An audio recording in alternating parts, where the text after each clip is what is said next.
January 23rd, 2016. Here are my revelations of the week. Don't make fun of me. It's very hurtful. In business, have contracts. Don't do deals on napkins. They don't work. Trust me. I was really somber one of the days this week. And by somber, I mean reflective.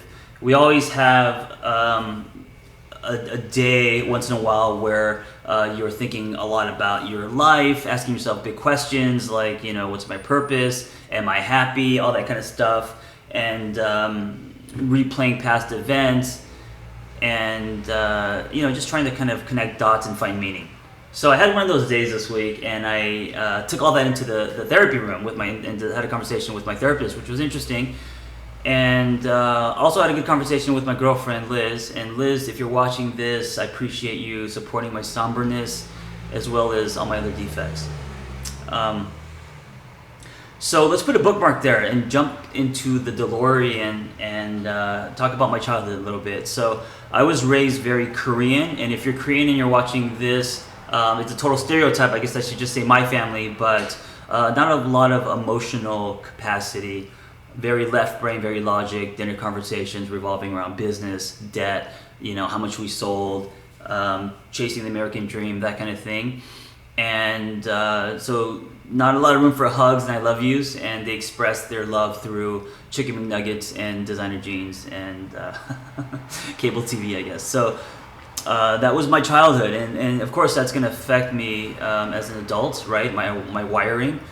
And I think when it comes to happy, my default is a little bit of fight or flight. My default is never in the present. It's in the what ifs, right? Or the whens. So in my late 20s, I had this restaurant bar, and I was pursuing screenwriting at the time, and I didn't allow myself to be happy until I got XYZ, and then it was like until I got a 3-picture deal, until I got the house in the hills or whatever, and then I would be happy. And of course, none of that happened.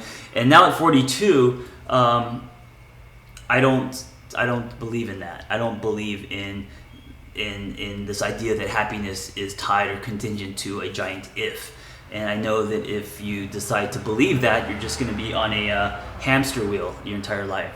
So, but that is my knee jerk. That is something that I kind of default to. So I was thinking about happy, and I think happy, and of course our definitions of happy and love, are always changing, and that's okay. But today, I think happy is about an ability to create a certain state. So, like the flow state, I talk a lot about flow because it's interesting. I'm fascinated by it.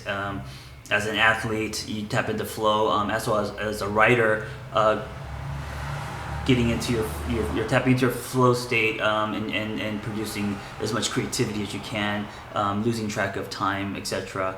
When I'm on my motorcycle, I hit flow. I know some people who surf and they hit those flow states, and I think in flow you're at your kind of optimal performance. I think happy is a state, and so my therapist and I were talking about this idea that when people go to church and they're worshiping and their hands are in the air and sometimes they're crying, and the value, it doesn't matter what who your God is, but the process of complete surrender and allowing yourself to let go of everything, including your ego, and falling into a state where there's freedom, And I think that, I know it sounds kind of abstract, but I think that having the ability to create that space, I think that's where happy lives, And I think that, like anything, you're strengthening your muscles to create that space to access more happy. And that's my revelation for this week, is that happy isn't contingent on anything outside of self. It's not external, but it's a space that you create within. And then when you are able to do that more and more, the more happiness and joy that you can create. And what's ironic is the happier you are, of course, the external stuff, comes, because the happier you are, the more productive you are, and you're performing at a higher level, your potential is higher. So that's my revelation, and like like all revelations, I think all revelations. I think growth is 50% revelations and 50% execution. And I tell my class this: we can have all the revelations we want, but if we don't apply them to our everyday lives, that they're just ideas. And so, whatever revelations that you guys have had this week, take that learning and try to make a shift and apply those revelations to your everyday life, and then you will see change. All right, guys, I love you.